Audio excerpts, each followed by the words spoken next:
I want to thank these leaders because they have come to me with a message from the people of Murang'a that they have very clear instructions to disassociate themselves with bribery and corruption at State House. And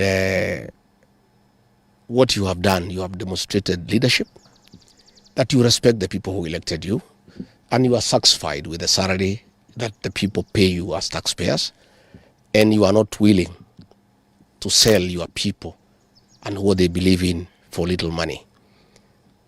It is actually very gratifying that MCAs can refuse a bribe of 300,000 to do the right thing.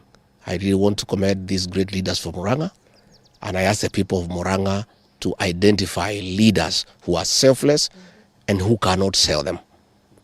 The few leaders from Murang'a who are selling the community and the residents are greedy and only thinking about themselves. And I've come to the conclusion that we have a few leaders in this region who, if the price is right, they can even sell their own mother. It's really a shame. You know, today what is happening in State House is pure corruption and bribery. The other day, William Ruto was complaining that members of parliament are asking for bribes. But he is a briber in chief in this country. The other day, he called the people of Kiambu and spent 60 million shillings. A week after, he called the people of Meru, spent another 60 million shillings. Today, he's going to spend 60 million shillings. He's giving people 10,000 each. That is 180 million.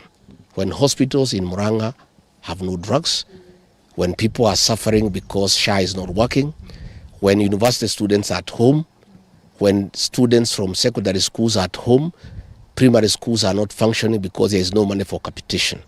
All this money has been stolen and diverted for corruption and bribery. And State House has become a scene of crime. We want to tell the people of Murang'a not to worry because you have good leaders. And I am very encouraged that even in this difficult situation where William Ruto is using all manner of strategies to confuse people with money that is stolen, there are great leaders from Murang'a who have stood firm and said no. William Ruto does not need to call the people of Murang'a to discuss with them development. I was with him at Kakoigo grounds, and I was a guarantor of William Ruto to the people of the mountain, and we signed an economic charter with the people of Murang'a. 3 years down the line, he has done nothing about it. It is unnecessary to pretend to call the people of Murang'a to discuss with them development. There is nothing he has done in 3 years. There is nothing he'll do in the next 2 years. Therefore, those people who went there, you do what we agreed. There is a saying in our community that you cannot bury an elephant with his tusks. Please take that money and use it when you go back home. And don't just eat that money alone. Share with the people of Murang'a whom you left behind. But don't sell your conscience, don't sell your soul. Because if you do, the people of Murang'a will punish you. They'll punish you and punish you in a very big manner. What is happening in State House is a choreography. It's a strategy by William Ruto to divide the mountain. The other day he called the people of Kiambu and told them to remove themselves to the rest of the mountaineers. The other day he called the people of Meru and told them to remove themselves from the other mountaineers. Even today, he is cheating the people of Murang'a that they have never led and it's their time to lead. And we know for sure he has prepared a small blue wheelbarrow to confuse the people of Murang'a so that he can cheat them to have a presidential candidate whom he is sponsoring, whom he is spending money on to come and divide the votes in Murang'a. Unfortunately for him, the people of Murang'a are wise people. Many times people have tried to confuse the people of Murang'a, but they have remained forever focused. These are people who are extremely focused and they can see through the scheme of William Ruto of trying to create division among the mountaineers. I want to call our people to stay united and to know that our strength is informed by our unity as a people. Let our people stay focused. Let our people not be swayed by small money and by bribes that are taking place in Kenya. So what is happening today in State House is a shame. It's a national shame that State House has become the theater of absurd. It's a center of corruption and money laundering. Public funds are stolen daily and used as bribes to the people of Kenya. But I'm happy that the people of Kenya are focused and they see far. So I want to ask the people of Murang'a to take note of their true leaders who are here with me today. These are the true leaders that we have in Murang'a. These are dependable leaders. These are people who care for their people. These are people who respect the people who elected them. In equal measure, I ask the people of Murang'a to take note of the traitors in the State House. Those who are selling the people of Murang'a for little money for their stomachs. And to take note so that 2 years down the line, the people of Murang'a will separate the wheat from the chaff and the chaff from the wheat and do the right thing and elect true leaders who are true representatives of the people and people who can represent them and who cannot sell their birthright because of cheap money.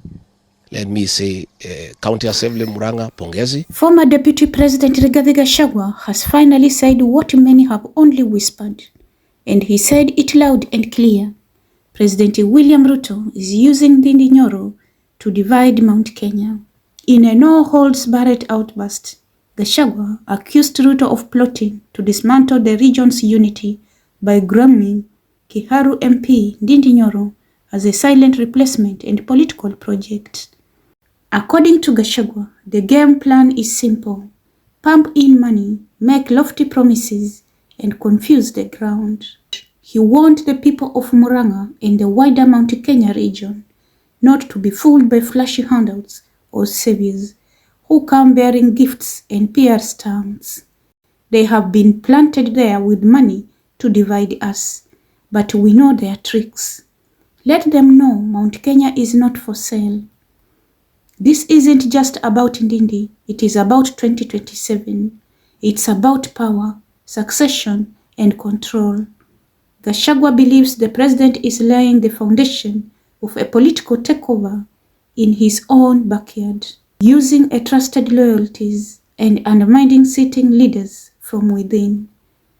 The Mount Kenya region, once seen as a united under the UDA wave, now finds itself in the middle of a brewing political civil war, and it is no longer quiet.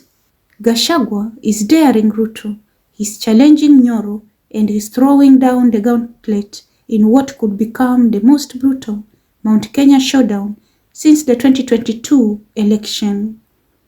The big question now is Ruto playing a kingmaker with Mount Kenya, or is Gachagua losing his grip? Only time will tell, but one thing is certain: the battle for the mountain has begun, and there is no turning back. This is Sauti Mzalendo, where the people speak loudly. Stay safe, stay engaged, and keep the conversation going. Until next time, keep believing in a better, stronger nation.